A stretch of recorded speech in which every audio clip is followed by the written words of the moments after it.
মায়েদের ভালোবাসা আসলে কোনো তুলনা হয় না। মারা আমাদেরকে যতই বড় করেছে কিন্তু আমরা ওদের কাছে এখনো ছোটই আছি। তো এখানে দেখেন আমার ২ মা মিলে আমাকে কি দিয়েছে আর আমি ওগুলো রান্না করি। আর রান্নাটা আপনাদের সাথে শেয়ার করলাম আরকি। তো আর আমি আমার বাগান থেকে, আমার ছাদের থেকে যে শাকগুলো এনেছি ওগুলো নিয়ে আসছি। রাসূল সাল্লাল্লাহু আলাইহি সাল্লাম বলেছেন, "যে স্বপ্নে আমাকে দেখবে সে সত্যিই আমাকে দেখবে। কারণ শয়তান আমার আকৃতি ধারণ করতে পারে না।" বুখারী মুসলিম। আবু হুরায়রা রাদিয়াল্লাহু থেকে বর্ণিত। আসসালামু আলাইকুম। আমি বাংলাদেশী ব্লগার মায়া বলছি ঢাকা থেকে।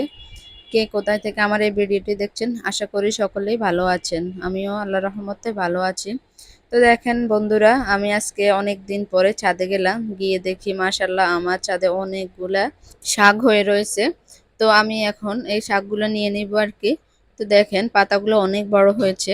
কারণ অনেকদিন অনেক বৃষ্টি তো তার কারণে পাতাগুলো এত সবুজ, সতেজ, এত ভালো লাগে দেখতে।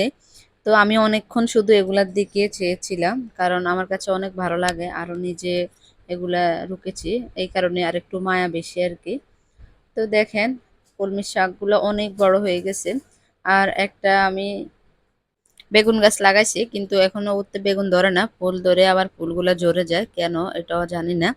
আর এখানে তো হয়তো মাটি কম এর কারণেও হতে পারে। কারণ এখানে আমি এক টুকরো আরকি জায়গার মধ্যে রেখেছি। আর এই যে এই নটলতাটা আমি নিচে রেখেছি। এখান থেকে দেখেন ফুলগুলো হয়ে গেছে। আর এই গাছটা হতে না বেশি মাটি লাগে না।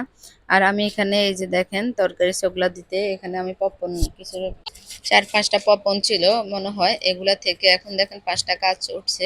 এখানে যদি মাটি আরো বেশি থাকতো তাহলে গাছগুলো আরো সুন্দর হতো। তো বন্ধুরা দেখেন আমি অনেকগুলো শাক নিয়ে এসেছি। একটা বড় জাকের মধ্যে আমি অনেকগুলো শাক নিয়েছি। কিছু ভাজি করব আর কিছু রান্না করব মাছ দিয়ে। এগুলা খেতেও অনেক মজা হয়। তো এই যে দেখেন কত বড় হয়েছে আর দেখতেও মাশাআল্লাহ কত সুন্দর লাগতেছে। আর আজকে আমি দেখাবো গ্রাম থেকে আমার জন্য কি নিয়ে এসেছে দেখেন আমার ২ মা মিলে এক হচ্ছে আমার শাশুড়ি মা আর হচ্ছে নিজের মা। এখানে দিয়েছে আমাকে তাল দিয়েছে, তারপরে মাছ দিয়েছে, জাম্বুরা দিয়েছে ৪টা আর নারকেল দিয়েছে ৬টা। তো এগুলো আমি বের করতেছি। এই জিনিসগুলোর মধ্যে আসলে অনেক মায়া জমিয়ে আছে। কারণ এগুলা অনেক ভালোবেসে আমাকে দিয়েছে। তো এগুলা আমি আসলে এগুলাকে আমি আসলে অনেক যত্নে এবং ভালোবেসে এগুলাকে আমি রেখেছি। কারণ এগুলা ছোঁয়ার মধ্যে আমার মায়ের ভালোবাসা আর শাশুড়ির ভালোবাসা আছে। তো যাই হোক এখন আমি আপনাদেরকে দেখাবো একটা রেসিপি। এই রেসিপিটা আমরা অনেক করে খাই কিন্তু খেতেও এত মজা। আপনারা যদি একবার করে খান তাহলে দেখবেন অনেকবার করে করবেন। কারণ এই ভুনাটা এতটাই মজা হয়। তো এখানে আমি এগুলা গুছিয়ে নিচ্ছি।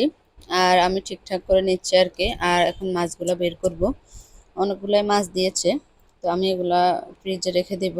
যেদিন যেটা লাগবে ওইদিন ওইটা খাবো আরকি। এখানে কই মাছ ছিল। এই কই মাছটা দেখে আমার আরো বেশি ভালো লাগছে। কারণ আমি কই মাছ ভুনা এভাবে সবসময় করে থাকি। আসলে কই মাছ কাটা দেখলে অনেক ভালো লাগে। আর ঢাকা তো সব মাছ কেটে আনে আপনাদের ভাইয়া কিন্তু কই মাছটা কাটতে চায় না লোকেরা। তো এই কারণে বাসায় আনি আমি কাটতে হয় আর এটা আমার কাছে অনেক কষ্ট লাগে। তো এখানে আমি একটা কড়াই নিয়েছি। এখানে আমি মাছগুলো একদম ভালোভাবে ধুয়ে পানি শুকিয়ে নেব। তারপরে এই ভুনাটা কিন্তু হাতে মাখতে হবে। হাতে মাখলে ভুনাটা মজা হয়। তো এখন আমি সব মাছ নিয়ে নিচ্ছি। আর কেউ যদি আমার এই পর্যন্ত ভিডিওটা দেখে থাকেন প্লিজ একটা লাইক দিয়ে দিবেন আর চ্যানেলটি যদি সাবস্ক্রাইব এখনো করেন নাই তো সাবস্ক্রাইব করে নেবেন। আর দেখেন এখানে অনেকগুলো পেঁয়াজ লাগে, পেঁয়াজ দিলে একটু ভালো লাগে বেশি রান্নাটা। তো আমি এখানে পেঁয়াজগুলো দিয়ে দিচ্ছি কারণ এগুলো আমি হাতে মাখবো এই কারণে আমি সবগুলো হাতে দিয়ে দিই। এখানে লবণ দিয়ে দিব স্বাদ মতো, তারপরে হলুদের গুঁড়া, মরিচের গুঁড়া, জিরার গুঁড়া আর ধনিয়ার গুঁড়া সবগুলো আমি দিয়ে দিচ্ছি।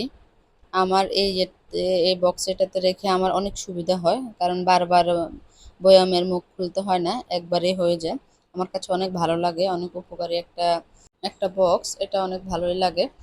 তো আমি এখানে সবগুলো দিয়ে দিচ্ছি আর এই ভুনার মধ্যে আসল মজাটাই হলো সরিষার তেল। এখানে চুয়াবিন তেল দিলে ভালো হয় না, এখানে সরিষার তেলে দিতে হয় তাহলে অনেক মজা হয়। আর পানিগুলো একসাথে দিয়ে দিবেন, মাছে যতটুকু পানি লাগবে ততটুকু পানি একবারে দিয়ে ভালো করে ঢাকনা দিয়ে ঢেকে নিতে হবে। আর মাঝে মাঝে শুধু ঢাকনা উঠিয়ে একটু নাড়া দিলে হয়ে যায়।